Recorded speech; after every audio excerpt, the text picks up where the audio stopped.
In the shadowed corners of Regency England, where honour and debt intertwined like thorns around a dying rose, Lady Evangeline Hartwell stood at her father's study window, watching the Duke of Ravenshollow's black carriage approach their crumbling estate.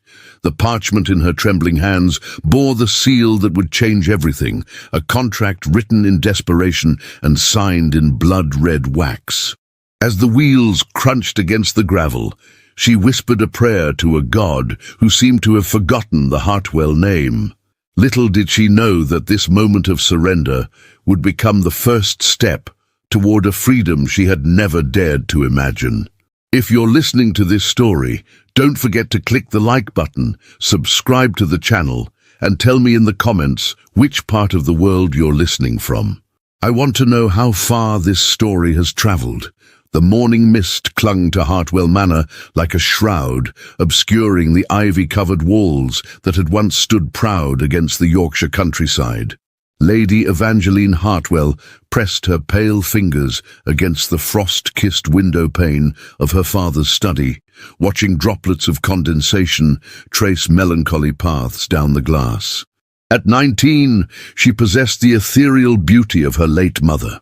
Auburn hair that caught fire in candlelight, emerald eyes that held depths of unspoken dreams, and a delicate frame that seemed almost too fragile for the weight of her family's expectations.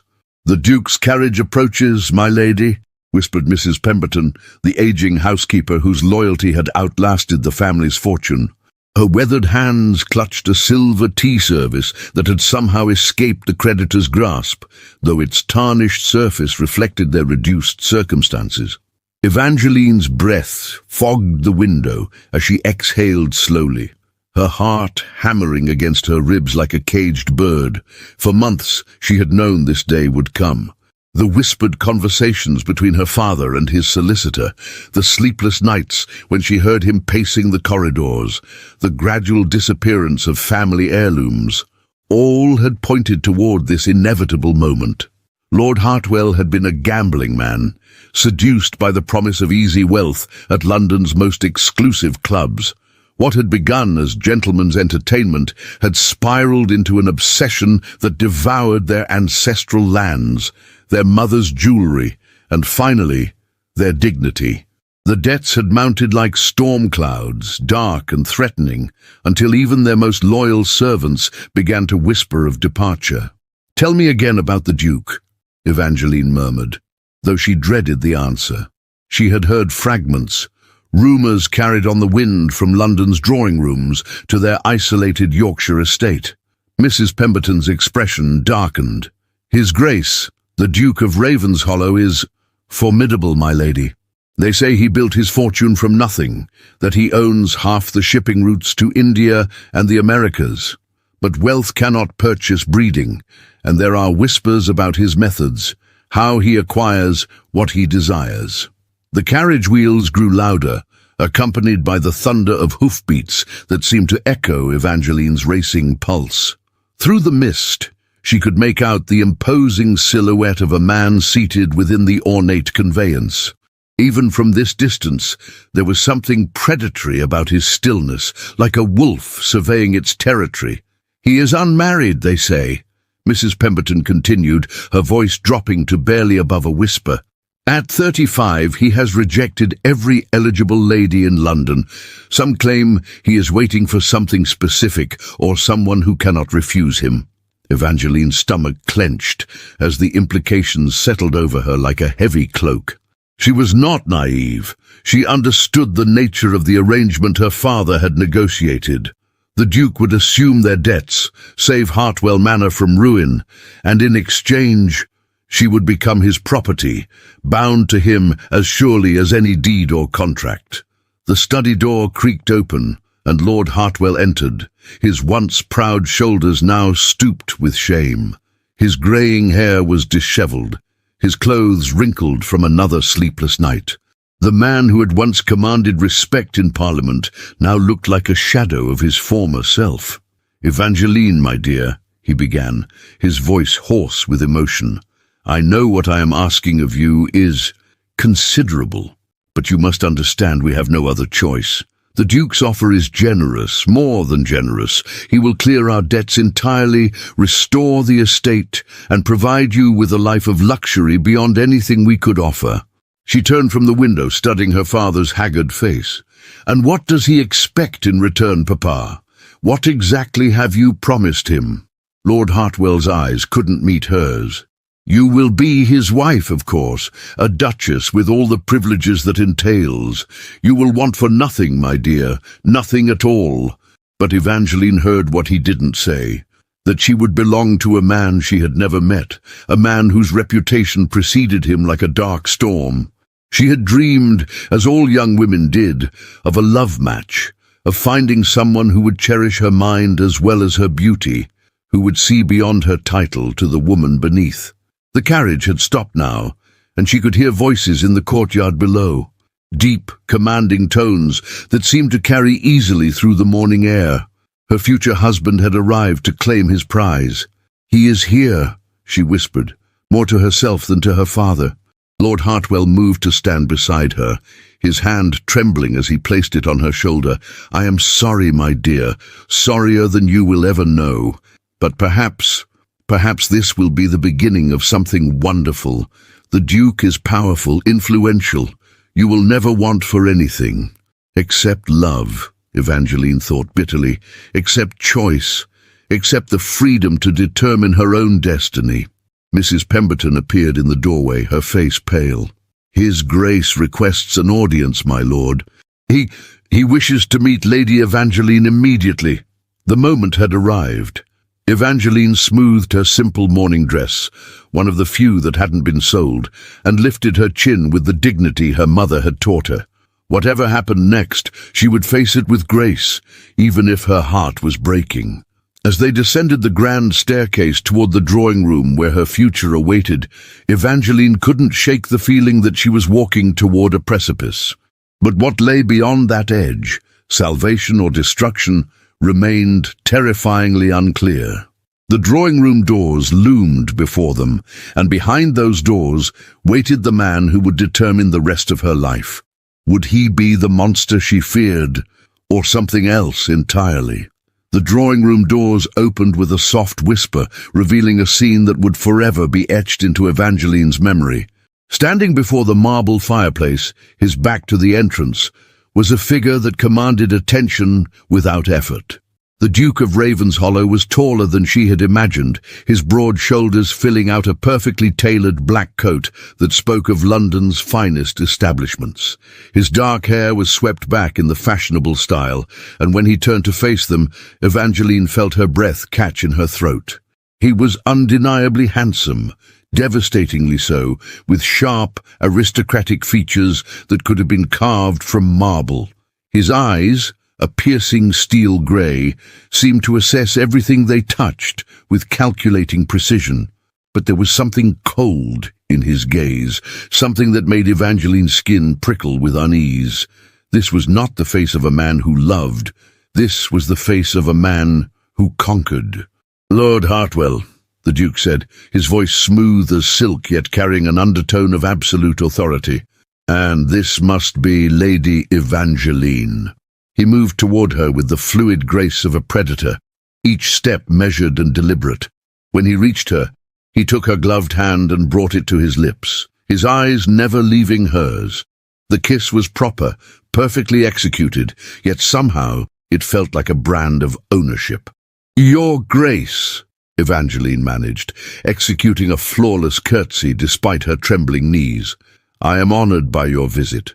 A smile played at the corners of his mouth, not warm, but satisfied, like a man who had just acquired a particularly fine piece of art.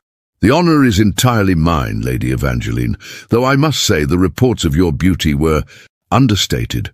Lord Hartwell cleared his throat nervously. "Perhaps we should discuss the arrangements, Your Grace.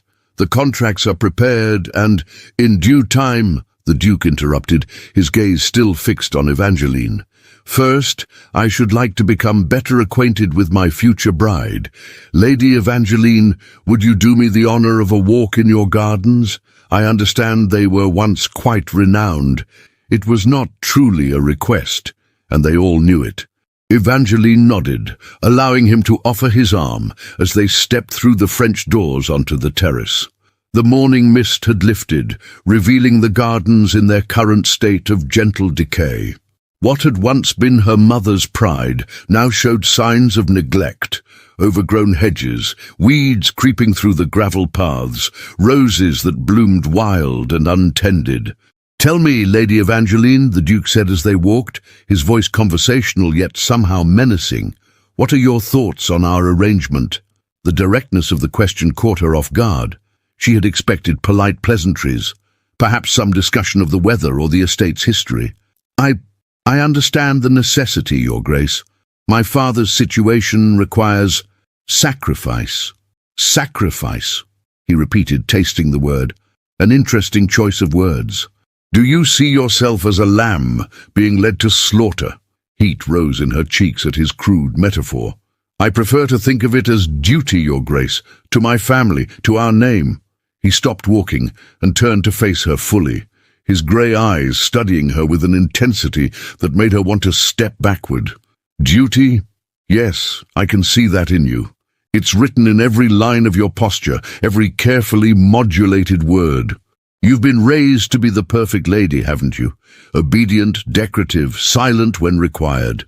There was something mocking in his tone that sparked a flame of defiance in Evangeline's chest. "I have been raised to honor my obligations, Your Grace, and to conduct myself with dignity regardless of circumstances." Dignity, he mused, beginning to walk again. Another admirable quality. "But tell me, what do you know of me, of what your life will be like as my Duchess?" Evangeline chose her words carefully. "I know that you are a man of considerable influence and wealth, Your Grace, that you have built an empire through your own efforts. Beyond that," she trailed off, unwilling to repeat the darker rumors she had heard. "Beyond that, you know nothing," he finished for her. "How refreshing. Most young ladies come to me armed with gossip and speculation. You, however, seem content to remain ignorant of your fate." His words stung, and Evangeline felt her composure slip slightly. "I am not ignorant, Your Grace. I simply prefer to form my own opinions rather than rely on society's whispers." For the first time, his smile seemed genuine, though no less predatory. "Excellent. Then allow me to enlighten you about what your new life will entail." They had reached the old rose arbor, where climbing roses created a natural alcove. Here, away from the house's windows, the Duke's demeanor shifted subtly. The polite facade didn't disappear entirely, but something harder emerged beneath it. "You will be my wife, in every sense of the word," he began, his voice low and intimate in a way that made her skin crawl. "You will grace my table, manage my household, and provide me with heirs. But more than that, you will be mine, completely, utterly, without reservation. Your thoughts, your time, your very breath will belong to me." Evangeline's mouth went dry. "Your Grace, I am not finished," he said sharply, and she fell silent. "You will have no correspondence that I do not approve, no friendships that I do not sanction, no activities that I do not permit.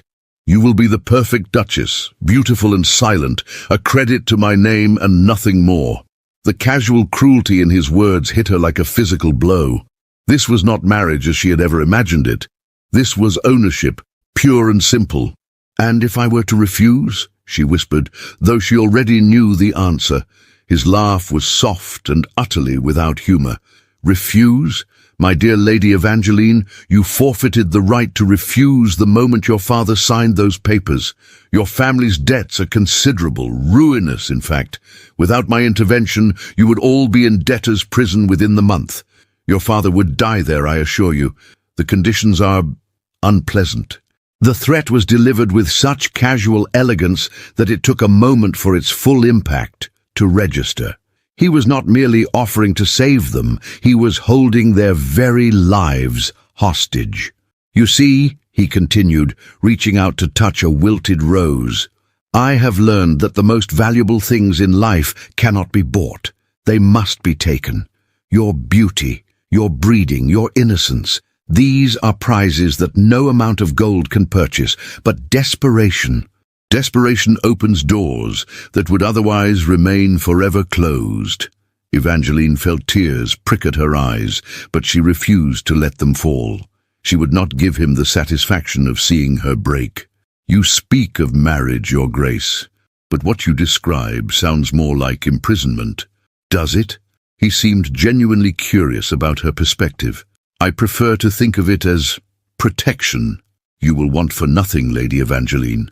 You will have the finest clothes, the most beautiful jewels, the most luxurious homes. You will be envied by every woman in London. But I will not be free." "Freedom," he said, crushing the rose between his fingers, "is an illusion that only the naive cherish. We are all bound by something: duty, debt, desire. I am simply being honest about the nature of our bonds." They walked back toward the house in silence, Evangeline's mind reeling from the conversation. She had known this marriage would not be a love match, but she had not anticipated such calculated cruelty. The Duke was not merely indifferent to her feelings, he seemed to take pleasure in her distress. As they reached the terrace, Lord Hartwell appeared in the doorway, his face anxious. "Your Grace, Lady Evangeline, I trust your walk was pleasant?" "Most illuminating," the Duke replied smoothly. "Your daughter is everything you promised, Lord Hartwell. I'm quite satisfied with our arrangement." The words made Evangeline feel like livestock being appraised at market. She kept her expression carefully neutral, but inside something was dying, some last vestige of hope that this might somehow work out for the best. "Excellent!" Lord Hartwell's relief was palpable. "Then perhaps we might finalize the contracts. My solicitor is waiting in the study." "Of course," the Duke agreed. "Lady Evangeline, you may retire to prepare for our engagement announcement. I have arranged for it to appear in tomorrow's papers." The casual way he had already decided their future without consulting her was the final straw. "Tomorrow," she managed to say. "Is that not rather sudden?" His grey eyes fixed on hers with laser intensity. "I see no point in delay. We will be married within the month. I have already secured a special license. The sooner this matter is concluded, the better for all concerned. Within the month." The words echoed in her mind as she curtsied and excused herself, climbing the stairs to her room on unsteady legs. Mrs. Pemberton was waiting for her, and one look at Evangeline's face told the older woman everything she needed to know. "Oh, my dear," Mrs. Pemberton whispered, gathering Evangeline into her arms as the tears finally came. "What has he done to you?" "He has made his expectations quite clear," Evangeline sobbed against the housekeeper's shoulder. "I am to be his possession, nothing more. A beautiful ornament for his collection." Through her tears she could hear the murmur of voices from the study below, her father and the Duke finalizing the details of her sale. For that was what this was, she realized. Not a marriage, but a transaction. Her freedom, her future, her very soul traded for the clearing of debts and the preservation of a crumbling estate. But as she wept in Mrs. Pemberton's arms, a small spark of defiance began to kindle in her chest. The Duke might have bought her hand, but he had not yet claimed her spirit, and perhaps, just perhaps, there might still be a way to reclaim some measure of her destiny. What form that reclamation might take she could not yet imagine. But as the sound of the Duke's carriage finally faded into the distance, Evangeline made herself a promise. She would not go quietly into this gilded cage. Somehow, some way, she would find a path to freedom, even if it meant risking everything she had left to lose. 3 weeks had passed since the Duke's visit, and Hartwell Manor had transformed into a whirlwind of preparation that felt more like a funeral procession than wedding planning. Seamstresses arrived daily with bolts of the finest silk and lace, all chosen by the Duke's personal secretary, without any input from Evangeline herself. The wedding dress that emerged from their efforts was undeniably magnificent. Ivory silk with intricate beadwork that caught the light like captured stars. Yet it felt like a shroud rather than a celebration of love. Evangeline stood motionless as the final fitting took place, her reflection in the standing mirror showing a stranger. The woman looking back at her was pale and hollow-eyed, her natural vibrancy dimmed to a mere shadow. Mrs. Pemberton fussed around her, adjusting the hem and murmuring words of encouragement that rang hollow in the oppressive atmosphere. "My lady," ventured one of the seamstresses, a kind-faced woman named Mary, "perhaps a touch of rouge. You look rather tired." Before Evangeline could respond, the study door downstairs slammed with such force that the windows rattled. Raised voices followed, her father's pleading tone and another unfamiliar voice, sharp with anger. The seamstresses exchanged nervous glances as the argument grew louder. "I will not stand for this delay," the unknown voice shouted. "The contracts were signed, the arrangements made. If Lord Hartwell thinks he can renege now—" "Please, Mr. Blackwood." Her father's voice cracked with desperation. "Just a few more days. My daughter has taken ill, nothing serious, but—" Evangeline's blood ran cold. Her father was lying to buy her time, but time for what?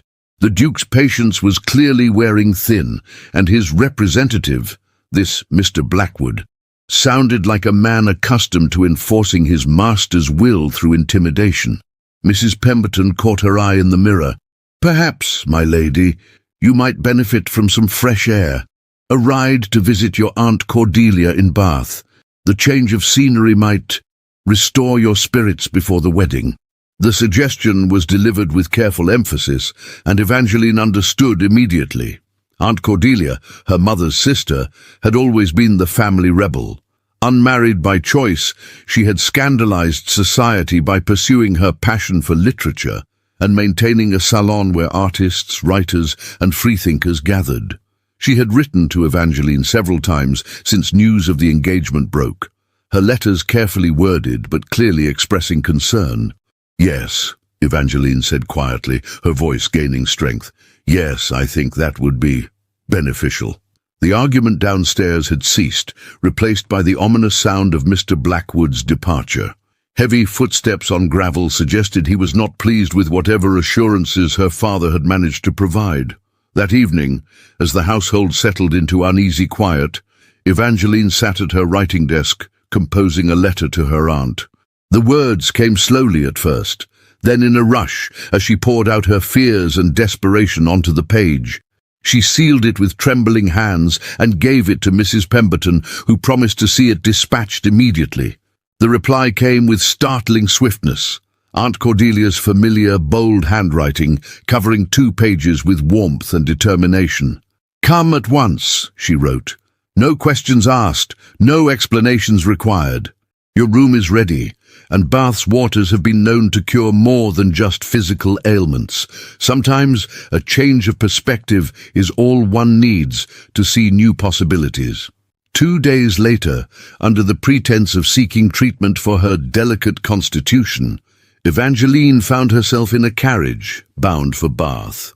The journey took the better part of a day, and with each mile that passed, she felt as though she could breathe a little easier. The weight of the Duke's expectations seemed to lift slightly, replaced by something she had almost forgotten: hope. Bath revealed itself in all its Georgian splendor as their carriage wound through the honey-colored streets. The royal crescent curved majestically against the hillside, its uniform facade speaking of order and elegance. But it was the energy of the place that struck Evangeline most forcefully, the sense of life being lived fully, of people pursuing their passions and interests without the crushing weight of duty that had defined her existence. Aunt Cordelia's house on Gay Street was smaller than Hartwell Manor, but infinitely more welcoming.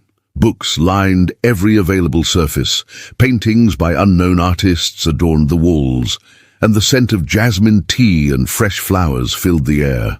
When the door opened, Evangeline was enveloped in her aunt's embrace, a woman of 50 with silver-streaked auburn hair and eyes that sparkled with intelligence and mischief. "My darling girl," Cordelia murmured, holding her at arm's length to study her face. "You look like a ghost of yourself. Come, we must remedy that immediately." The first week passed in a blur of gentle restoration. Cordelia made no demands, asked no probing questions, simply surrounded Evangeline with warmth and acceptance. They walked through the pump room, where fashionable society gathered to take the waters and exchange gossip. They visited the assembly rooms, where Evangeline watched couples dance with genuine affection rather than calculated advantage.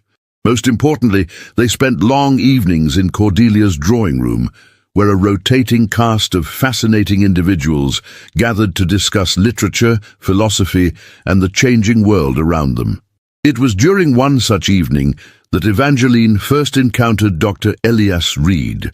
She had been sitting quietly in a corner, listening to a spirited debate about the rights of women in society, when a new voice joined the conversation. The speaker was a man of perhaps 30, with dark hair that showed a tendency to curl, despite his attempts to tame it, and warm brown eyes that seemed to see everything with genuine interest rather than judgment.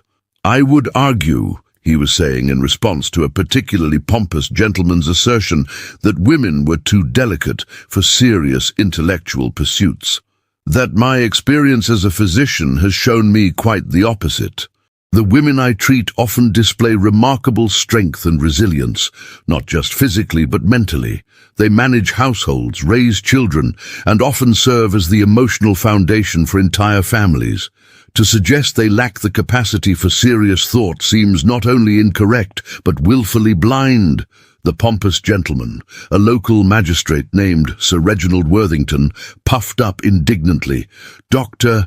Reed, surely you cannot compare the management of domestic affairs with the serious business of governance or commerce."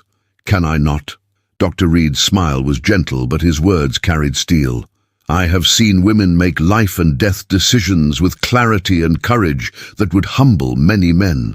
I have watched them sacrifice their own comfort for the welfare of others without hesitation. These are not the actions of delicate creatures incapable of serious thought."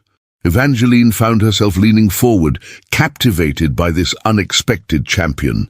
In her world, men spoke of women as ornaments or burdens, never as equals worthy of respect and consideration. "But surely," Sir Reginald persisted, "you would agree that a woman's primary duty is to her husband and family, that her highest calling is to be a helpmate and mother." "I would agree," Dr. Reed replied carefully, "that family is important to most people, regardless of gender. But I would question whether duty should be the sole defining characteristic of any person's existence. Should we not all have the right to pursue our own happiness and fulfillment within the bounds of not harming others?" The words hit Evangeline like a physical blow. The right to pursue one's own happiness. When had she last even considered such a possibility? Her entire life had been defined by duty, by the expectations of others, by the narrow path laid out for her by birth and circumstance. As the evening progressed, she found herself drawn into conversation with Dr. Reed. He had studied at Edinburgh, one of the few medical schools that welcomed students regardless of their social standing. His practice served both the wealthy residents of Bath and the working poor, a choice that had earned him respect among some circles and suspicion among others. "Lady Evangeline," he said during a quiet moment when the conversation had moved to other topics, "forgive my presumption, but you seem troubled. I hope Bath is proving restorative." The kindness in his voice nearly undid her carefully maintained composure. "It is," she managed. "My aunt has been most welcoming." "Mrs. Whitmore is a remarkable woman," he agreed. "She has created something rare here, a space where people can speak freely, think openly. It's a gift she gives to all of us."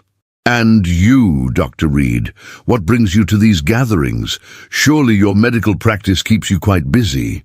His smile was self-deprecating. "I find that the mind requires nourishment just as much as the body. These conversations, this exchange of ideas, it reminds me why I chose medicine in the first place. To help people, yes, but also to understand them, to see the whole person rather than just their ailments." There was something in his manner that invited confidence, a genuine interest that Evangeline had rarely encountered. "Do you ever find," she asked carefully, that people become trapped by others' expectations of them, that they lose sight of who they truly are beneath the roles they're expected to play. His brown eyes studied her with gentle perception. I think, he said slowly, that it's one of the great tragedies of our time.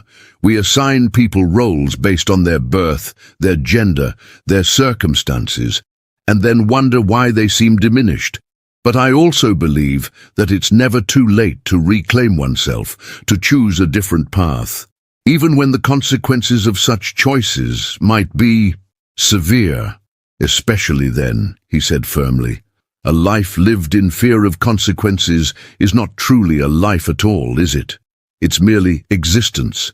Their conversation was interrupted by Cordelia's announcement that tea was being served. But Evangeline found herself thinking about Dr. Reed's words long into the night. A life lived in fear of consequences. Was that not exactly what she had been doing? Accepting her fate because the alternative seemed too frightening to contemplate. Over the following days, she found herself looking forward to the evening gatherings with an anticipation that surprised her. Dr. Reed was often present, and their conversations grew longer and more personal. He spoke of his work with genuine passion, describing cases where he had been able to help not just heal bodies, but restore hope. She found herself sharing her own thoughts and observations, tentatively at first, then with growing confidence, as she realized he truly listened to what she had to say. You have a remarkable mind, he told her one evening as they walked in Cordelia's small garden. Have you ever considered that you might have contributions to make beyond the traditional roles society assigns to women? The question was revolutionary, dangerous, and utterly thrilling. I have never been encouraged to think in such terms, she admitted. Perhaps, he suggested gently, it's time you began encouraging yourself. It was during her third week in Bath that the letter arrived. Evangeline recognized the Duke's seal immediately, and her hands trembled as she broke it open. The contents were brief and chilling. Your extended absence has been noted and is no longer acceptable. You will return to Hartwell Manor immediately to complete preparations for our wedding, which will take place as scheduled. Any further delays will result in the immediate foreclosure of your father's estate and his arrest for debt. I trust I make myself clear. Ravenshollow. Cordelia found her in the garden an hour later, the letter crumpled in her lap, tears streaming down her face. Without a word, her aunt sat beside her and gathered her into her arms. He owns me, Evangeline whispered. Completely and utterly. There is no escape. There is always an escape, Cordelia said firmly. It may not be easy, it may require sacrifice, but there is always a choice. The question is, what are you willing to risk for your freedom? As Evangeline sat in her aunt's garden, surrounded by the scent of roses and the gentle murmur of Bath's fountains, she realized that Dr. Reed's words had taken root in her heart. A life lived in fear of consequences was not truly a life at all. But what choice did she have when the consequences would destroy not just her, but her father as well?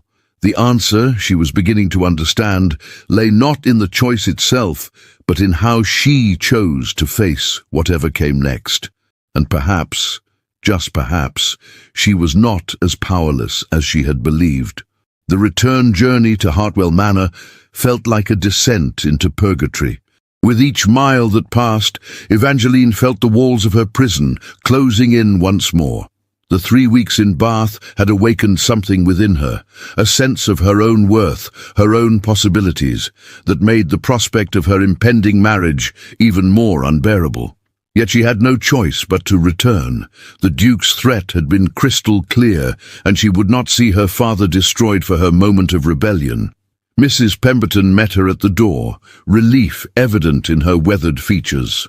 "Oh, my lady, thank heavens you've returned safely.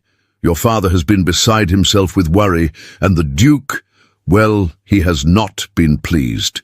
The evidence of the Duke's displeasure was immediately apparent. The house buzzed with an army of his servants, all preparing for what he had declared would be the wedding of the season. Florists arranged elaborate displays in every room, caterers tested menus in the kitchen, and seamstresses made final adjustments to a trousseau that Evangeline had never been consulted about. It was as if she were a ghost in her own home, watching preparations for someone else's life. Lord Hartwell appeared in the entrance hall, his relief at her return warring with obvious anxiety. "Evangeline, my dear, you look... well, Bath has clearly agreed with you, but we must speak privately. There have been developments." In the privacy of his study, her father's composure cracked entirely. "The Duke was furious about your absence," he confessed, his hands shaking as he poured himself a generous measure of brandy.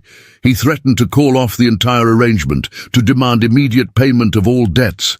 I managed to convince him that you were genuinely ill, but he has insisted on accelerating the timeline." Evangeline's heart sank. "What do you mean?" "The wedding is now set for this Saturday, just 4 days hence.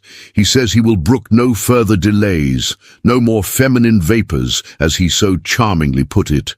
The Archbishop of Canterbury himself will perform the ceremony, and half of London society will be in attendance. 4 days. The words echoed in her mind like a death knell. In 4 days, she would become the Duchess of Ravenshollow, bound to a man who saw her as nothing more than a beautiful possession to be displayed and controlled. That evening, as she sat in her room trying to reconcile herself to her fate, Mrs. Pemberton brought her an unexpected visitor. "Lady Evangeline, there's a gentleman here to see you. Says he's a friend of your aunt's from Bath. A Dr. Reed." Evangeline's heart leapt, then immediately plummeted. What was Elias doing here? How had he even known where to find her? "Send him to the morning room," she said quickly. "And Mrs. Pemberton, please ensure we are not disturbed." Dr. Elias Reed stood by the window when she entered, his travel-worn appearance suggesting he had ridden hard to reach her. When he turned, his brown eyes were filled with a mixture of concern and determination that made her breath catch. "Lady Evangeline," he said, moving toward her with obvious relief. "Thank God you're safe. When your aunt told me you had been summoned back so abruptly, you shouldn't be here," she said, though her heart sang at the sight of him. "If the Duke were to learn of your visit—" "Let me worry about the Duke," Elias said firmly. "Evangeline, may I call you Evangeline? I had to come. I couldn't let you face this alone, not when I know how you truly feel about this marriage." The use of her given name sent warmth flooding through her, even as panic rose in her throat. "Dr. Reed, you don't understand. The situation is impossible. My father's debts, the Duke's threats. There is no escape from this arrangement." "There is always an escape," he said, echoing her aunt's words. "It may require courage, it may demand sacrifice, but there is always a choice." He moved closer, and she could see the intensity burning in his eyes. "Evangeline, in the weeks we spent talking in Bath, I came to know you, the real you, not the dutiful daughter or the reluctant bride, but the intelligent, passionate woman beneath those roles.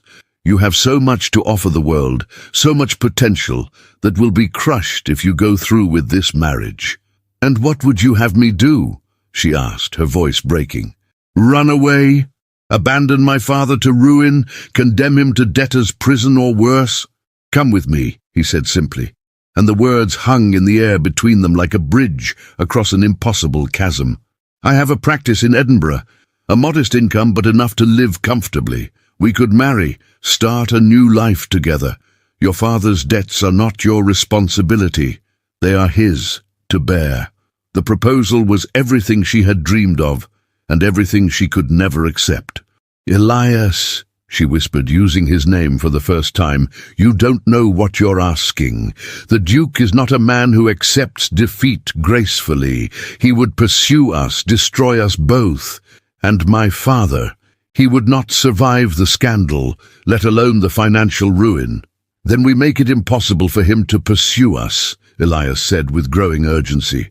"We leave England entirely. I have colleagues in America, in the colonies. We could build something new there, something free from the constraints of this rigid society." For a moment, Evangeline allowed herself to imagine it. A life with a man who valued her mind as well as her beauty, who saw her as a partner rather than a possession. The vision was so beautiful, it made her chest ache with longing. "I cannot," she said finally, the words tearing at her soul.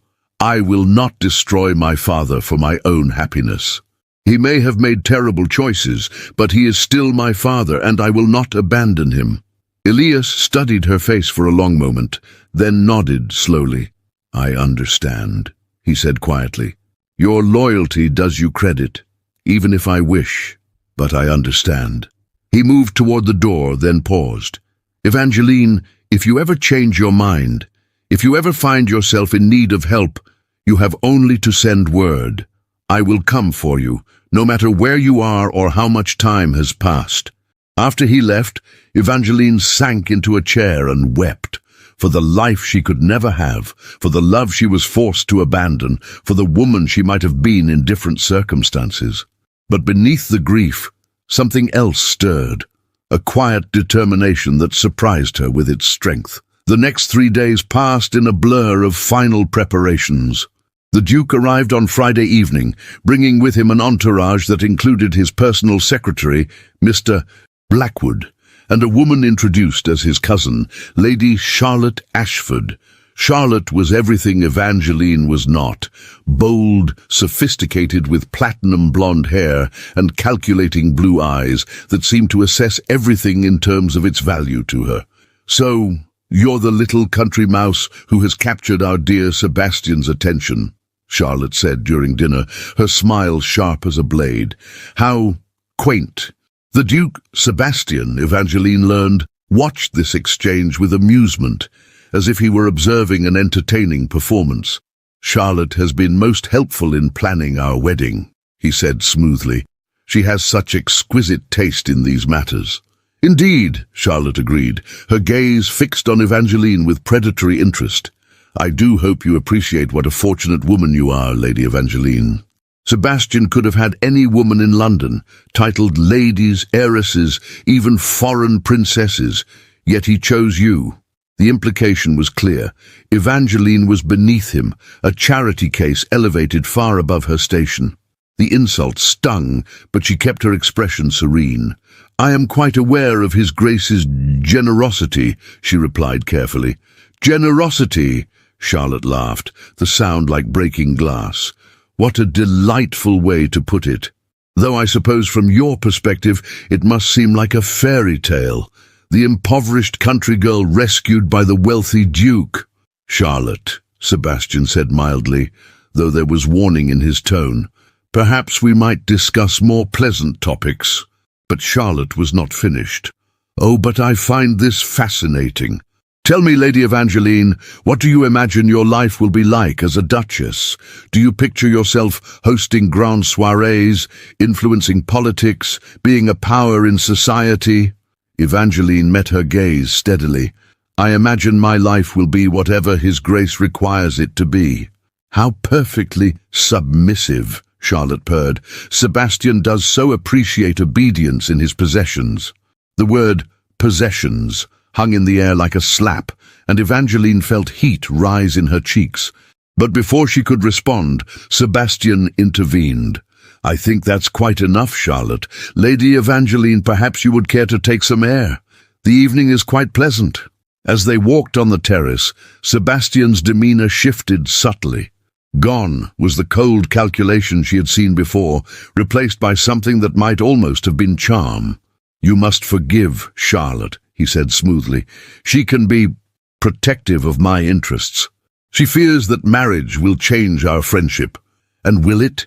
Evangeline asked, surprised by her own boldness. His smile was enigmatic. "That depends entirely on you, my dear.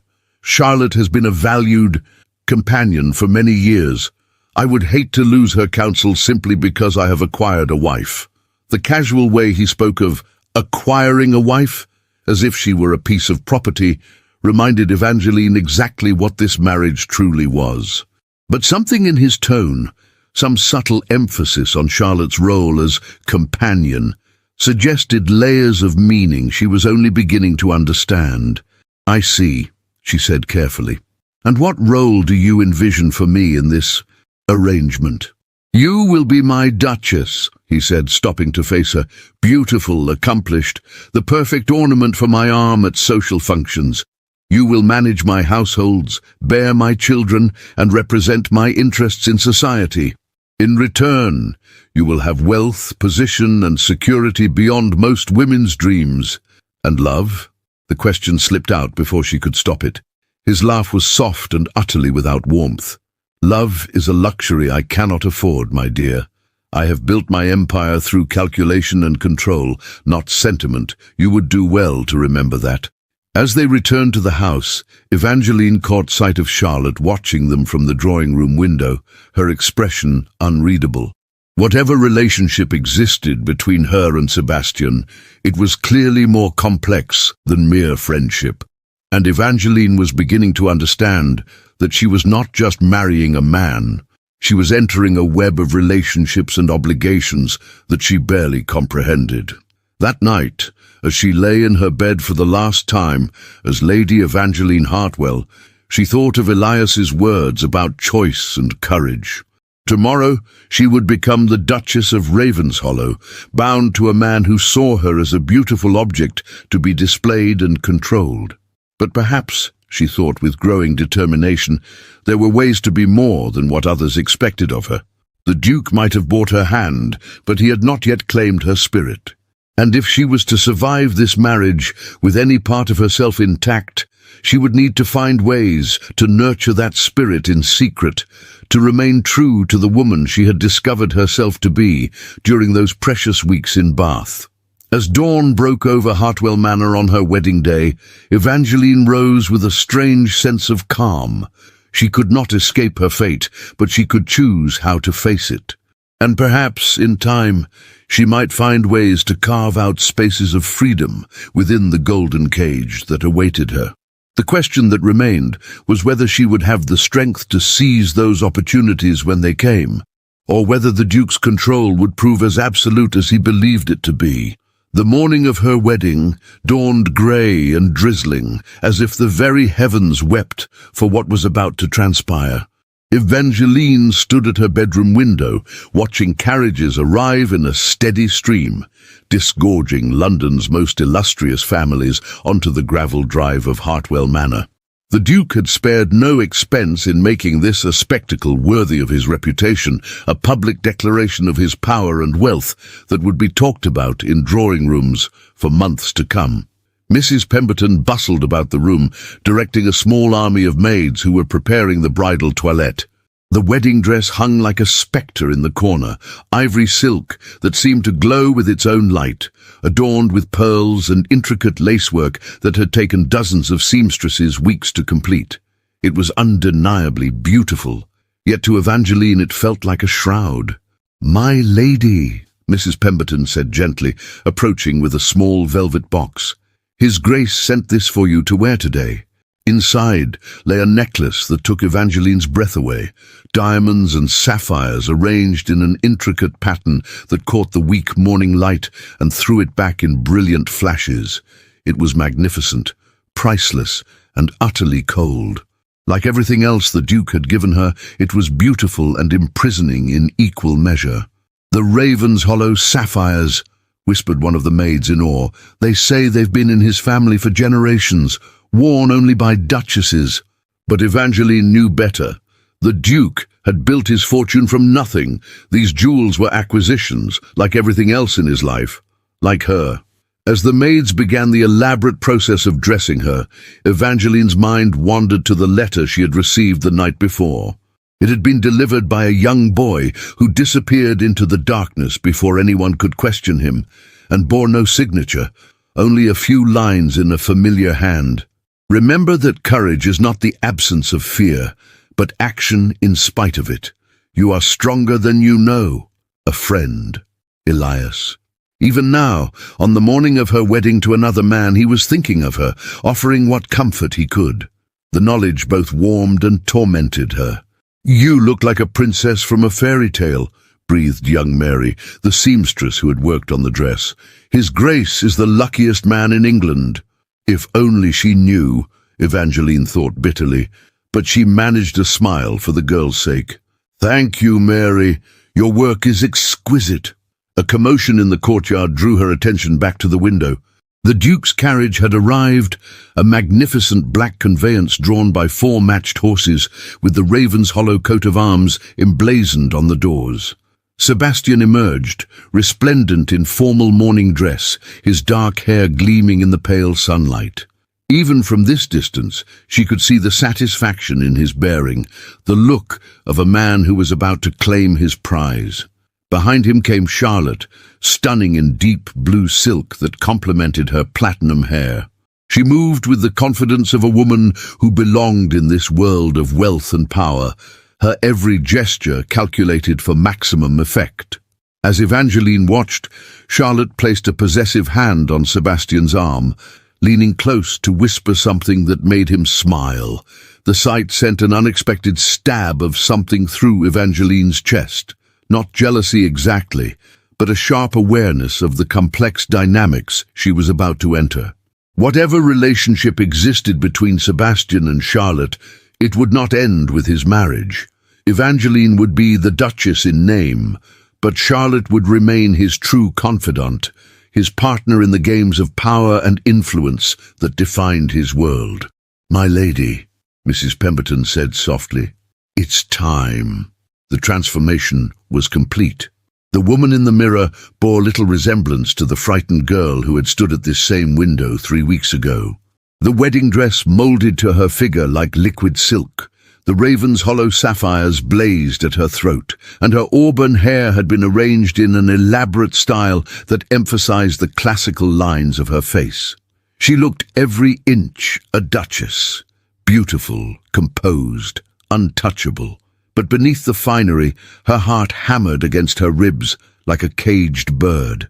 The ceremony was to take place in the manor's ancient chapel, a small stone building that had served the Hartwell family for centuries. As Evangeline made her way downstairs, she could hear the murmur of voices from within. London's elite gathered to witness her transformation from impoverished country girl to one of the most powerful women in England. Lord Hartwell waited at the bottom of the stairs, tears streaming down his weathered cheeks. "My dear child," he whispered, taking her hands in his trembling ones. You look just like your mother on our wedding day. She would be so proud." The comparison to her parents' love match was almost too painful to bear.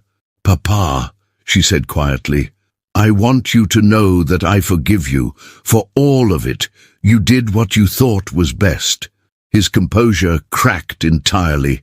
"I have failed you so completely. I should have found another way, No," she said firmly, surprising herself with the strength in her voice. "You did what you had to do to protect our family. I understand that now." As they walked toward the chapel, Evangeline caught sight of a familiar figure standing apart from the other guests. Elias stood beneath an ancient oak tree, his dark coat making him nearly invisible in the shadows. Their eyes met for just a moment across the distance, and she saw in his face a mixture of pain and admiration that nearly undid her carefully maintained composure. He had come, despite everything, despite the impossibility of their situation. He had come to witness her wedding.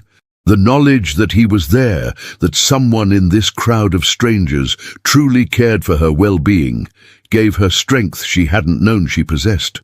The chapel doors opened, and the assembled guests rose as one. The Archbishop of Canterbury himself stood at the altar, his presence lending gravity to the proceedings. Sebastian waited beside him, magnificent in his formal attire, his grey eyes fixed on her with an intensity that made her skin prickle. As she walked down the aisle on her father's arm, Evangeline was acutely aware of the whispers that followed in her wake. She caught fragments of conversation, speculation about her dowry, non-existent, her family's financial situation, ruinous, and the Duke's motivations, mysterious. To these people she was a curiosity, a nobody elevated far above her station by the whims of a powerful man. But as she drew closer to the altar, something shifted inside her. These people might see her as a charity case, a beautiful ornament acquired by a wealthy collector, but she knew better. She had spent 3 weeks in Bath discovering who she truly was, beneath the roles others had assigned her. She was intelligent, capable, worthy of respect and consideration. The Duke might have bought her hand, but he had not purchased her soul.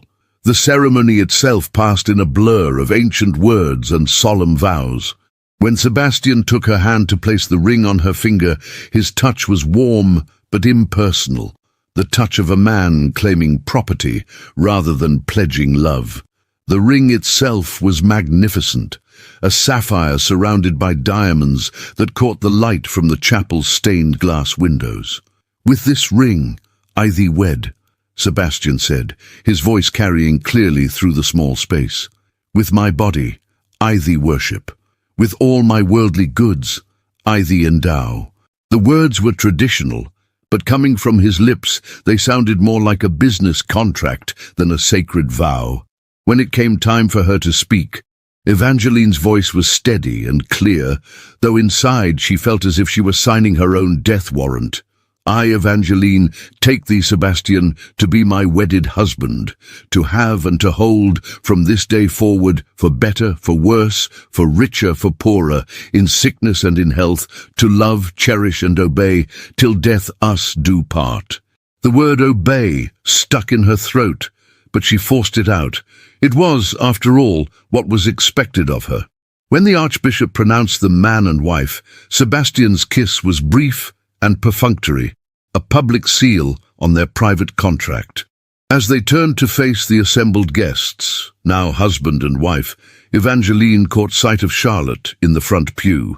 The woman's smile was brilliant and sharp, like sunlight on a blade.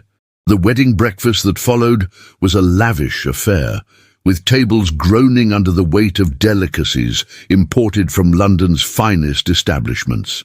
Evangeline moved through the crowd like a sleepwalker, accepting congratulations and well-wishes from people she had never met and would likely never see again. She was no longer Lady Evangeline Hartwell. She was Her Grace, the Duchess of Ravenshollow, and the transformation felt as complete as if she had shed her skin entirely. "Your Grace," said an elderly dowager with kind eyes, "you make a lovely bride. The Duke is indeed fortunate." "Thank you, Lady Pembroke," Evangeline replied, having been coached on the names and faces of the most important guests. "You are very kind. I knew your mother, you know," the woman continued, lowering her voice. "Lady Margaret was a dear friend in our youth. She would be so proud to see you today." The mention of her mother brought tears to Evangeline's eyes. She would have loved to see Hartwell Manor restored to its former glory, she managed. "Indeed," Lady Pembroke agreed, "but I think she would be even more proud of the woman you have become. There is strength in you, child. I can see it in your eyes. You will need it in the days to come." The cryptic warning sent a chill down Evangeline's spine, but before she could ask what the woman meant, Sebastian appeared at her elbow. "Lady Pembroke," he said smoothly, "how delightful to see you. I trust you are enjoying the festivities." "Indeed, Your Grace, you have chosen well. Your bride is a credit to her family name." "She is everything I hoped for," Sebastian replied, his hand settling possessively on Evangeline's waist. "Beautiful, accomplished, and perfectly suited to her new role." As Lady Pembroke moved away, Sebastian's grip tightened slightly. "You are performing admirably," he murmured in her ear. "These people are already charmed by you. That will serve us well in London." The casual way he spoke of her performance reminded Evangeline that this was all theatre to him, a carefully orchestrated display designed to enhance his reputation and social standing. She was not a wife to be cherished, but an actress playing a role in his grand production. As the afternoon wore on, the guests began to depart, their carriages rolling away down the drive in a steady stream. Soon only the immediate family and closest friends remained, and the atmosphere grew more intimate. Charlotte had positioned herself near Sebastian throughout the day, playing the role of devoted cousin with practiced ease. but Evangeline noticed the way her hand lingered on his arm, the way her eyes followed his every movement. "Sebastian," Charlotte said as the last of the guests departed, "perhaps we should discuss the arrangements for London. I've taken the liberty of reviewing the guest list for the Ashford ball next week. There are several people you'll want to cultivate." The easy familiarity with which she spoke of arrangements and cultivation made it clear that Charlotte saw herself as an integral part of Sebastian's life, marriage or no marriage. Evangeline was the Duchess, but Charlotte was the partner who truly mattered. "Of course," Sebastian agreed. "We'll discuss it this evening. Evangeline will need to be prepared for her debut in London society." They spoke of her as if she weren't standing right there, as if she were a child who needed to be managed, rather than a woman capable of her own thoughts and decisions. The casual dismissal stung more than any deliberate insult could have. As evening fell and the remaining guests retired to their rooms, Evangeline found herself alone with her new husband for the first time since the ceremony. They stood in the drawing room where she had first met him, the fire casting dancing shadows on the walls. "Well," Sebastian said, pouring himself a brandy, "that went quite well. You exceeded my expectations, Evangeline. You have a natural grace that will serve you well in London." "Thank you," she replied carefully. "I hope I will not disappoint you." His smile was enigmatic. "I'm sure you won't. You understand what is expected of you, don't you? Your role, your duties." "I believe so, Your Grace." "Sebastian," he corrected, "we are married now. Such formality is unnecessary in private, though in public, of course, proper protocol must be observed." He moved closer, and she caught the scent of his cologne, expensive, masculine, utterly foreign. "You will find that I am not an unreasonable husband, Evangeline. I do not expect the impossible, merely perfection within reasonable bounds. You will manage my households, represent my interests in society, and provide me with heirs. In return, you will have everything a woman could desire: wealth, position, security." "And what of companionship?" she asked, surprising herself with her boldness. "Of partnership?" His laugh was soft and not entirely unkind. "My dear, you are very young. In time, you will learn that companionship is a luxury that people in our position cannot always afford. We have duties, obligations, roles to play. Personal feelings must sometimes be subordinated to larger concerns."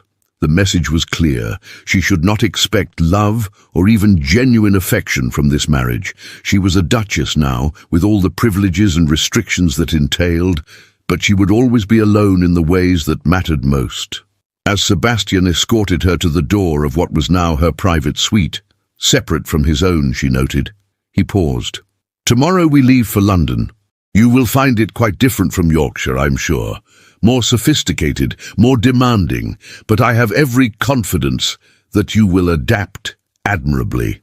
Alone in her room, Evangeline sank into a chair by the window and stared out at the darkened grounds of Hartwell Manor. In the morning, she would leave this place forever, travelling to London as the Duchess of Ravenshollow. The girl who had grown up here, who had dreamed of love and freedom, was gone forever. But as she sat in the darkness, she thought of Lady Pembroke's words about the strength she had seen in her eyes. Perhaps the girl was gone, but the woman who remained was not powerless. She had learned things about herself in Bath, discovered reserves of courage and intelligence she hadn't known she possessed. The Duke might have won this battle, but the war for her soul was far from over. And somewhere in London, in the glittering world of power and influence she was about to enter, she might find opportunities to be more than just a beautiful ornament in a powerful man's collection. The question was whether she would have the courage to seize those opportunities when they came, or whether the golden cage of her new life would prove as inescapable as it appeared. 6 months had passed since the wedding at Hartwell Manor, and London in the height of the social season was a revelation that exceeded even Evangeline's most vivid imaginings. The Duke's Mayfair mansion on Grosvenor Square was a testament to wealth and power.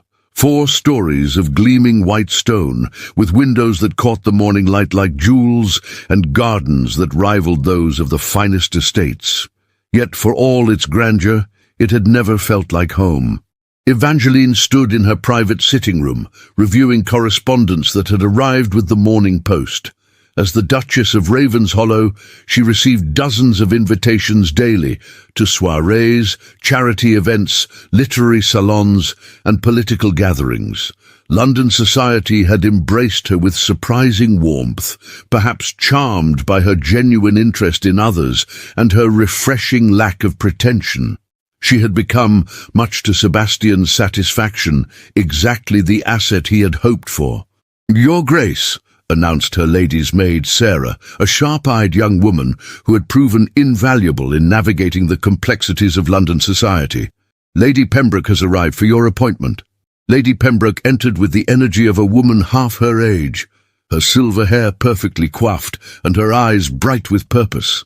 Over the past months, she had become something of a mentor to Evangeline, introducing her to the philanthropic circles that operated quietly but effectively within London's elite society. "My dear Duchess," Lady Pembroke said warmly, settling into a chair by the window, "you look radiant. Marriage clearly agrees with you." Evangeline managed a smile, though the truth was more complex. Her marriage to Sebastian was exactly what he had promised, a business arrangement conducted with perfect civility and mutual respect. He was an attentive husband in public, ensuring she wanted for nothing material, but their private interactions remained formal and distant. She had her role to play, and she played it flawlessly, but it was a performance nonetheless. "Thank you, Lady Pembroke. I trust you bring news of our latest project?" "Indeed I do." The older woman's eyes sparkled with excitement. "The committee has approved your proposal for the Women's Literacy Program. We'll begin with 3 schools in the East End, focusing on working mothers who wish to learn to read and write. Your presentation was quite persuasive. Several of the more conservative members were won over by your arguments about the economic benefits of an educated workforce." The project was Evangeline's own initiative, born from conversations she had overheard between Sebastian and his business associates about the challenges of finding qualified workers for their expanding enterprises. She had proposed that educating women, who often managed household finances and could influence their children's education, would create a more skilled and productive population. By framing it in economic rather than purely humanitarian terms, she had managed to gain support from quarters that might otherwise have been resistant. "I'm delighted," Evangeline said, and for the first time in months, her smile was entirely genuine. "When can we begin?" "Next month, if all goes according to plan. But there is one complication. The Duke has expressed some reservations about your level of involvement." Evangeline's heart sank. She had been careful to present her charitable work as an extension of her duties as Duchess, appropriate activities for a woman of her station. But Sebastian had grown increasingly watchful as her projects expanded and her reputation for intelligence and initiative spread through London society. "What sort of reservations?" Lady Pembroke chose her words carefully. "He feels that your personal visits to the schools might be inappropriate. He has suggested that your role should be limited to fundraising and oversight from a distance." The restriction stung, but Evangeline was not entirely surprised. Sebastian tolerated her charitable work because it enhanced his reputation and provided useful connections, but he had made it clear that she was not to become too independent or too visible in her own right. "I see," she said quietly. "And what did you tell him?" "That such decisions were, of course, entirely within his purview as your husband," Lady Pembroke replied diplomatically. "But I also mentioned that several other prominent ladies, the Duchess of Marlborough, Lady Astor, take very hands-on approaches to their charitable endeavours. It would be a shame if the Duchess of Ravenshollow were seen as less committed to her causes." Evangeline smiled at the older woman's subtle manoeuvring. Lady Pembroke understood the delicate balance required to maintain both marital harmony and personal agency in their world. Their conversation was interrupted by a commotion in the entrance hall below. Through the window, Evangeline could see Sebastian's carriage arriving, though he was not expected home until evening. More concerning was the sight of Charlotte emerging from the carriage beside him, her platinum hair gleaming in the afternoon sun. Charlotte had become a constant presence in their lives, officially serving as Evangeline's companion and guide to London society.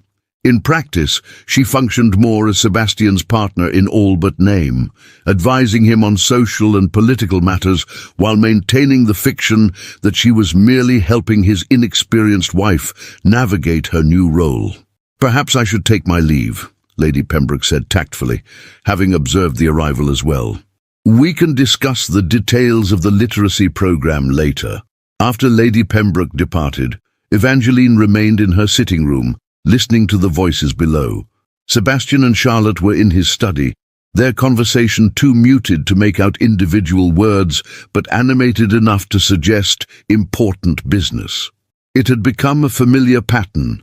Charlotte arriving at odd hours, closeting herself with Sebastian for lengthy discussions that Evangeline was never invited to join. A soft knock at her door interrupted her brooding. "Come in," she called, expecting Sarah with tea. Instead, Sebastian entered, his expression unreadable. He looked every inch the successful Duke, his dark hair perfectly styled, his clothing impeccable, his bearing radiating confidence and authority.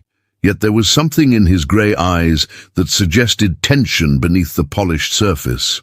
"Evangeline," he said, settling into the chair Lady Pembroke had vacated. "I trust your meeting with Lady Pembroke was productive?" "Very much so.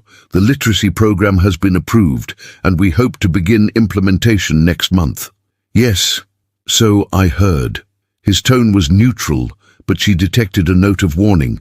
"I also heard that you had hoped to take a more direct role in the program's execution." Here it was, the conversation she had been dreading. "I thought my presence might be beneficial. The women we're trying to reach are often suspicious of charity from their social superiors. A personal connection might help overcome their reluctance." "I'm sure your intentions are admirable," Sebastian said carefully, "but you must understand that your position requires certain considerations. The Duchess of Ravenshollow cannot be seen frequenting the slums of the East End, no matter how noble the cause." Other duchesses are not married to me," he interrupted, his voice sharpening slightly. "My business interests are more diverse than those of my peers. I cannot afford to have my wife associated with anything that might be construed as radical or inappropriate." The implication was clear. His wealth came from sources that required careful management of his public image. Any hint of scandal or impropriety could damage not just his social standing, but his financial empire as well. "I understand," Evangeline said, though the words tasted bitter. "I will limit my involvement to what you deem appropriate." Something flickered in his eyes, surprise perhaps at her easy capitulation. "I'm glad you see reason. Your charitable work reflects well on our family, but it must be conducted within proper bounds." He rose to leave, then paused at the door. "Charlotte will be staying for dinner. She has some matters to discuss regarding the Ashford ball next week. I trust you have no objections." The question was purely rhetorical. Her objections, had she voiced them, would have been irrelevant. "Of course not. I'll inform Cook to set an additional place." After he left, Evangeline sank back into her chair, feeling the familiar weight of her golden cage settling around her once more. For a few brief months, she had allowed herself to hope that she might carve out some measure of meaningful existence within the confines of her marriage. The literacy program had felt like a genuine accomplishment, a way to use her position for something beyond mere social display. But Sebastian's message was clear. She could play at charity as long as it served his purposes, but she must never forget that she was his possession first and foremost.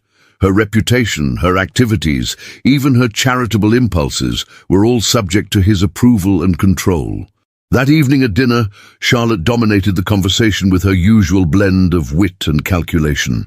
She spoke knowledgeably about politics, business and society, demonstrating the kind of intellectual partnership that Evangeline had once hoped to share with her husband. Sebastian listened to her opinions, sought her advice, treated her as an equal in ways he never did with his wife. "The Ashford ball will be crucial," Charlotte was saying, her blue eyes bright with strategic thinking. "Lord Pemberton will be there, and he's been wavering on the railway investment. If we can secure his support, the other investors will follow." "And what role do you see for Evangeline in this endeavour?" Sebastian asked, glancing at his wife with what might have been genuine curiosity. Charlotte's smile was sharp as a blade. "Oh, the Duchess will be perfect for charming Lord Pemberton's wife. Lady Pemberton has been feeling rather neglected lately. Her husband spends all his time on business. A little feminine sympathy from someone of Evangeline's standing might work wonders." The casual way Charlotte assigned her a role in their schemes, as if she were a chess piece to be moved at will, made Evangeline's jaw clench. But she kept her expression serene, playing the part of the dutiful wife who was grateful to be included in any capacity. "I'm sure I can manage that," she said evenly. "Lady Pemberton and I have met several times at charity functions. She seems quite lonely." "Excellent," Sebastian said with satisfaction. "You see, Charlotte, I told you Evangeline would be an asset in these matters." After dinner, as Charlotte and Sebastian retired to his study for their usual private conference, Evangeline found herself alone in the drawing room with only her thoughts for company. Through the tall windows, she could see the lights of London twinkling in the darkness, thousands of lives being lived, dreams being pursued, choices being made by people who were free to determine their own destinies. A soft knock interrupted her melancholy. Sarah entered with the evening post, including a letter that made Evangeline's heart leap. The handwriting was familiar, though it had been months since she had seen it. "This came by special messenger, Your Grace," Sarah said quietly. The man said it was urgent. Evangeline waited until she was alone before breaking the seal. Inside was a single sheet of paper covered in Elias's careful script. "My dear Evangeline, I hope this letter finds you well. Though I confess I worry about your happiness in your new circumstances, I write to inform you that I will be in London next week, attending a medical conference at the Royal College of Physicians. I know it is presumptuous of me to hope for a meeting, given your position, but I find myself unable to resist the possibility of seeing you again, if only briefly. If you are willing and able, I will be at the British Museum on Thursday afternoon at 3 o'clock in the Egyptian Gallery. If you cannot come, I will understand completely and will not trouble you again. I remain, as always, your devoted friend, E.R." Evangeline read the letter 3 times, her heart racing with a mixture of joy and terror. Elias was in London. After months of silence, of forcing herself not to think about what might have been, he was here, asking to see her. The rational part of her mind immediately catalogued the dangers. If Sebastian discovered she had met secretly with another man, especially one who had proposed to her, the consequences would be severe. Her carefully constructed life, her charitable work, even her basic security, could all be destroyed in an instant.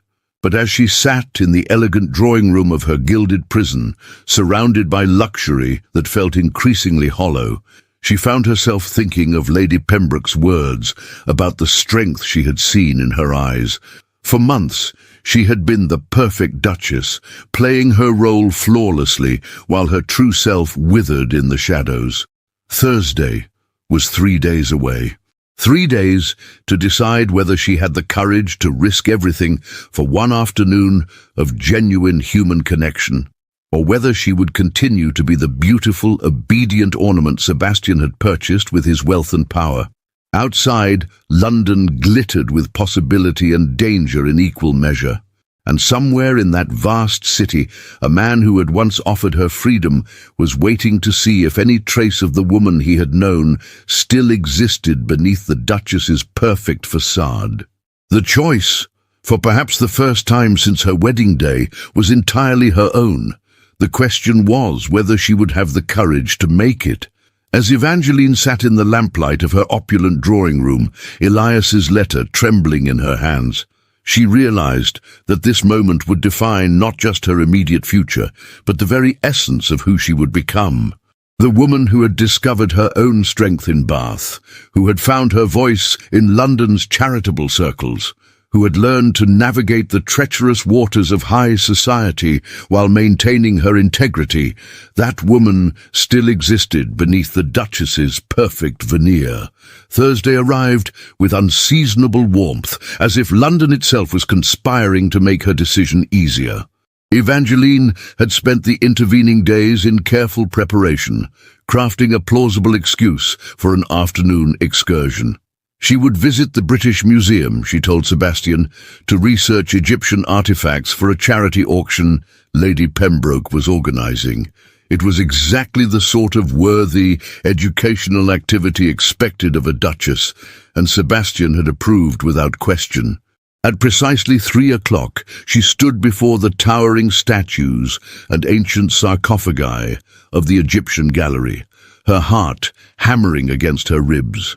For a moment, she wondered if she had imagined the entire letter, if her desperate longing for genuine connection had conjured it from thin air. Then she saw him. Elias stood before a display case containing ancient scrolls, his profile as familiar and dear as if she had seen him yesterday rather than 6 months ago. He had changed little. Perhaps there were new lines around his eyes, a slight weariness in his posture that spoke of long hours and difficult cases. But when he turned and saw her, his face lit up with such joy that she felt her carefully constructed composure begin to crack. "Evangeline," he said softly, approaching with the careful respect due to her position. "Your Grace, I wasn't certain you would come."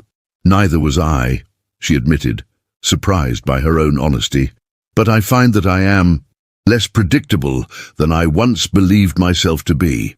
They walked slowly through the gallery, maintaining the proper distance required by her station, while their words bridged the gap between them. He told her of his work in Edinburgh, of the patients he had helped and the small victories that made the long hours worthwhile. She spoke of her charitable projects, of the literacy program and the women she hoped to help, of the delicate balance between duty and desire that defined her daily existence. "You have found ways to make a difference," he observed, genuine admiration in his voice. "Even within the constraints of your position, you have managed to help others. That takes remarkable strength. Sometimes I wonder if it's enough," she confessed. "If these small gestures can truly matter when the larger structure remains unchanged. Every life touched, every mind opened, every opportunity created. These things matter more than you know," Elias said with quiet conviction. "You may not be able to change the world entire, but you are changing the worlds of individual women, one at a time. That is not a small thing, Evangeline. That is everything." As they stood before a statue of an ancient queen, her stone face serene, despite the centuries that had passed, Evangeline felt something shift inside her. She had been thinking of her life in terms of what she had lost, what had been taken from her, but perhaps it was time to consider what she had gained, the platform to help others, the resources to make a real difference, the strength she had discovered in herself through adversity. "I have been offered a position," Elias said quietly, his words barely audible above the murmur of other visitors. "The Royal College of Physicians is establishing a new clinic for the working poor. They want someone to oversee its development, to ensure it serves those who need it most, rather than becoming another charity that benefits the wealthy more than the needy." Evangeline's breath caught. "That sounds like exactly the sort of work you were meant to do." "It is," he agreed. "But it would mean staying in London permanently. And I wanted you to know before I accepted that I would be here, not to interfere in your life or cause you any distress, but simply here. Should you ever need a friend who remembers the woman you truly are beneath all the titles and expectations." The offer hung between them like a bridge across an impossible chasm. He was not asking her to leave her husband, not proposing anything that would compromise her position or reputation. He was simply offering friendship, understanding, and the precious gift of being seen and valued for who she truly was. "I would like that very much," she said finally, "to know that somewhere in this vast city there is someone who remembers." As they prepared to part, she to return to her duties as Duchess, he to his new position at the clinic, Elias handed her a small card with an address written in his careful script. "The clinic," he explained. "When it opens next month, we will need volunteers to help with the literacy classes for our patients. Lady Pembroke mentioned that you might be interested in expanding your educational programs." Evangeline stared at the card, understanding immediately what he was offering. A way to continue her work, to make a real difference, while maintaining the proper boundaries required by her position. The clinic would be respectable enough to satisfy Sebastian's concerns about her reputation, yet meaningful enough to feed her soul. "Thank you," she whispered, tucking the card carefully into her reticule, "for everything." 6 months later, Evangeline stood in the bright, clean classroom of the Whitechapel Medical Clinic, watching as a group of working women bent over their slates, carefully forming letters under the patient guidance of their volunteer teachers. The literacy program had expanded beyond her wildest dreams, serving not just the patients of the clinic, but their families and neighbors as well. "Your Grace," said Mrs. Fletcher, a seamstress who had been among their first students and was now helping to teach others, "Mary's daughter has learned to read well enough to help with the shop accounts. Her father says it's made all the difference to their business." Evangeline smiled, feeling the familiar warmth that came from witnessing real change in real lives. "That's wonderful news, Mrs. Fletcher. Education truly is the key to opportunity." Through the classroom window, she could see Elias in the clinic's main hall, examining a child while his mother looked on anxiously. Over the months, they had developed a comfortable working relationship, professional, respectful, but warmed by genuine friendship and mutual respect.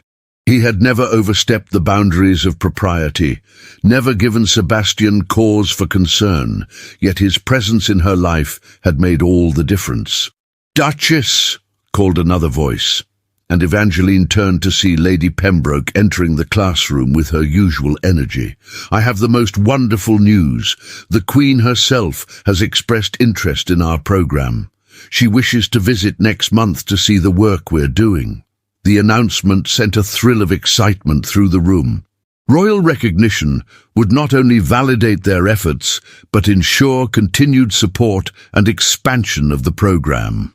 As the afternoon session concluded, and the women gathered their belongings, chattering excitedly about the royal visit, Evangeline reflected on the unexpected turns her life had taken. She was still the Duchess of Ravenshollow, still bound by the constraints of her marriage and position. Sebastian remained as controlling as ever, Charlotte as calculating, and her personal freedom as limited as it had been on her wedding day. But within those constraints, she had found ways to bloom. The literacy program now served over 200 women across London. The clinic had become a model for others, providing quality medical care to those who could never have afforded it otherwise. And she had discovered that purpose and fulfillment could exist even within the confines of a loveless marriage, that strength could be found in service to others. That evening, as she sat in her private sitting room, reviewing correspondence from women whose lives had been changed by the program, Evangeline thought about the girl who had stood at her bedroom window 6 months ago, watching the Duke's carriage approach with such dread. That girl had seen only the cage, only the loss of freedom and choice. The woman she had become understood that freedom was not always about the ability to choose your circumstances, but about how you chose to respond to them. She had been planted in soil, not of her choosing, but she had found ways to bloom nonetheless. A soft knock interrupted her thoughts. "Come in," she called, expecting Sarah with the evening tea. Instead, Sebastian entered, carrying a newspaper folded to display a particular article. His expression was unreadable, but there was something in his bearing that suggested significant news. "I thought you might be interested in this," he said, handing her the paper. "It seems your literacy program has attracted rather more attention than we anticipated." The headline made her breath catch. "Duchess of Ravenshollow's Revolutionary Education Program praised by Royal Commission." The article went on to describe her work in glowing terms, crediting her with pioneering new approaches to adult education and calling for similar programs to be established throughout the empire. "This is quite unexpected," she managed, unsure whether Sebastian viewed the attention as positive or problematic. "Indeed," he said, settling into the chair across from her. "I've received several inquiries from government ministers about your methods. It seems you've become something of an expert in your field." There was something different in his tone, not warmth exactly, but a new note of respect that she had never heard before. For the first time since their marriage, he was looking at her not as a beautiful ornament or useful asset, but as a person with genuine accomplishments worthy of recognition. "I hope this doesn't cause you any embarrassment," she said carefully. "I know you prefer to avoid unnecessary attention." "On the contrary," Sebastian replied, surprising her. "This sort of attention is quite beneficial. It positions our family as progressive, forward-thinking. Several of my business associates have commented favorably on your work.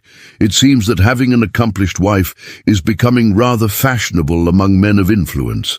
The pragmatic nature of his approval was entirely characteristic, yet Evangeline found herself oddly touched by it nonetheless. He might not love her, might never see her as an equal partner, but he was beginning to recognize her value beyond mere decoration. "There is one thing," he continued, his tone becoming more serious. "The Royal Commission has requested that you present your findings at their next meeting. It would be unprecedented for a duchess to address such a body, but the circumstances are exceptional." Evangeline's heart leapt. To present her work to the Royal Commission would be to influence policy at the highest levels, to ensure that the principles behind her program could be implemented throughout the country. Would you permit me to accept?" she asked, hardly daring to hope. Sebastian studied her for a long moment, his grey eyes unreadable. "I think," he said finally, "that it would be foolish to waste such an opportunity. You will, of course, need to be carefully prepared. Charlotte has offered to help you craft your presentation." The mention of Charlotte's involvement dimmed her excitement slightly, but Evangeline nodded graciously. Even with Charlotte's inevitable attempts to control and manipulate the situation, this was still an extraordinary opportunity. As Sebastian rose to leave, he paused at the door. "Evangeline," he said, using her given name with unusual gentleness, "I want you to know that I recognize the value of what you've accomplished. It reflects well on our family, yes, but more than that, it is genuinely worthwhile work. Your mother would have been proud." The unexpected kindness in his words brought tears to her eyes. It was not love, would never be love, but it was acknowledgement of her worth as a person rather than merely as his possession. After he left, Evangeline returned to her correspondence with renewed energy. Tomorrow, she would begin preparing for the most important presentation of her life. Next month, she would stand before the Royal Commission and advocate for the expansion of educational opportunities for women throughout the empire. She thought of Elias, working tirelessly at the clinic to heal bodies while she worked to heal minds. She thought of Mrs. Fletcher and the hundreds of other women whose lives had been transformed by the simple gift of literacy. She thought of the girl she had been, terrified and powerless, and marveled at the woman she had become. The cage was still there, the constraints of her marriage, the limitations of her society, the expectations that bound her to a role she had never chosen. But within that cage, she had found ways to spread her wings, to touch other lives, to make a difference in the world. And perhaps, she thought as she picked up her pen to respond to a letter from a woman in Manchester who wanted to start a similar program, that was enough.